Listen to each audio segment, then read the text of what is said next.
Hey guys, Stephanie Williams here with Festive Creations by Stephanie, where we inspire and mentor others to make beautiful things for your home. We provide you the supplies to make those beautiful things, and we teach you how to grow your online business. This tutorial is to show you how to ship your bow once you have it made. So if you have made a bow that you've maybe listed on your Etsy store or on your website, and you're ready to ship it to your customer, the tools that you're going to need is some packing tape. I use a sharp screwdriver. Actually, this is a Phillips screwdriver. I have a piece of tissue paper. I include an insert on how to unpack your bow, and I include a thank you card asking them to snap it and share a picture of it once they receive it. Then we also have our box. This is the most commonly used box that I use to ship a bow. It is by United States Postal Service. It is a priority mail box, and this box is a 12 by 12 by 8. Then, of course, the last thing that you're going to need is a beautiful bow to ship.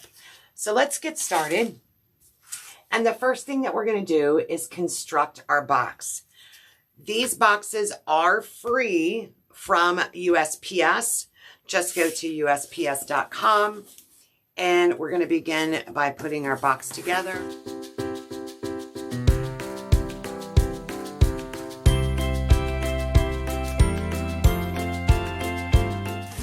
All right, so we're going to construct our box, folding in all the flaps, kind of self-explanatory, and then applying our tape.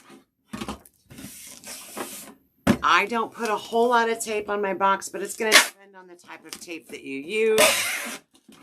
All right, now we have an empty box, 12 by 12 by 8. Now this bow actually measures 22 inches in length. It is 13 inches wide, and it's 6 inches deep. You can do a bow with long tails using this 12 by 12 by 8 box. So what I like to do is I like to make sure that I have enough wire on my bow that the customer that's receiving it will be able to attach it to just about anything easily without having to add anything to it. So I think about, stair rails, mailboxes, lamp posts, right? So I want to leave them a lot of wire. And what I do is I figure out my placement of my bow first so that it's not smashed. And typically it goes about center. I'm not worried about the tails yet. So I find my spot where my wire rested from the back of the bow. So I looked at where about this piece, this part of my bow landed comfortably in the box. Now I'm going to take my screwdriver and we're going to poke it through that hole out the other side, and we're going to give it a couple of good turns because I want my wire to be able to come through there easily. Now I take my wire. I do not twist my wire together. I just get them as close together as possible, and I put them in that hole. I know it probably seems really simple, but sometimes, just like now, your wire wants to go in between the cardboard. So I straighten out my wire, place it right inside of that hole, and I bring it out the other side. Just like this, and I bring it as close as possible to the bow. So I pull it, and taut. So now my bow is in here. I can reposition it. so that it has plenty of space on both sides of my ribbon.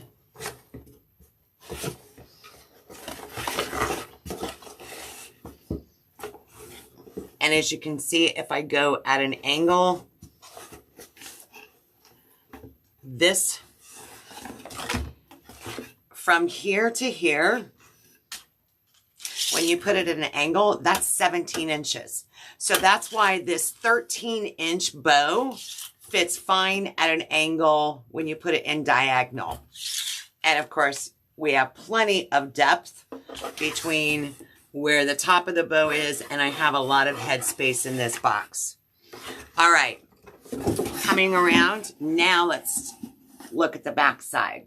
So on this side, what I do is I take a finger or even 2 fingers and I very cautiously wrap this around. I don't want it to get all tongue-tied, twisted up, so I layer it into a nice, neat little circle. My wire is now all nice, neat, and tidy, but I'm going to tidy it up even more. And we're going to take a piece of tape, place that right on top of that wire. I'm going to take another piece of tape, tape it on top of that wire. And I want it to sit as flush to the box as possible. When a package gets shipped, sometimes they go down a conveyor belt, and you don't want this to get stuck on a conveyor belt. You don't want the conveyor belt to jab it and yank it. So now that we have that taped securely, I'm now going to take a marker. And of course, I have to use a purple marker because my brand is purple. And I'm going to write right on here, do not cut. Right? So I'm trying to make it goof proof for the person that is receiving our bow. We're done with this side. Let's flip it back over. Make it nice and pretty. And I'm going to do any last minute fluffing, but the tails, I'm just going to gently curl them and roll them into the box. I'm not pinching the wire. I'm not doing anything to it so that when they untape that, these should naturally, look, I forgot to dovetail one. These will naturally fall into place. And if you're using good quality wired ribbon, if they do get a little curled in transit, your customer can easily just pull that curl out, or actually they might decide that they like it, right? So we're just going to kind of gently curl that in there and lay those gently in the box.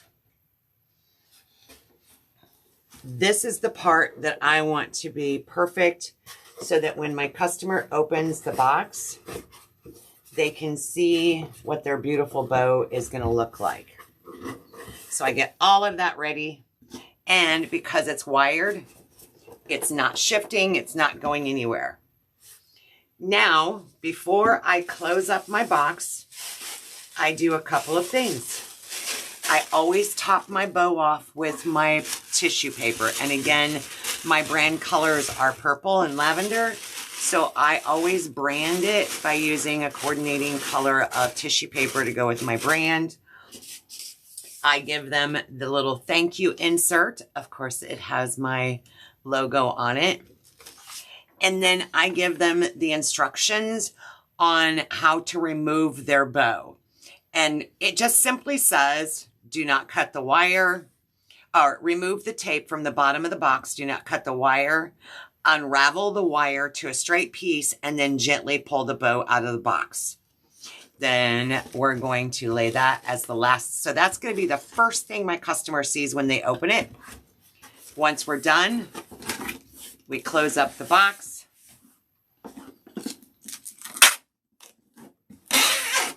Tape that guy shut. And this is ready to ship to its new owner. Okay, guys, go sell some bows and get them shipped.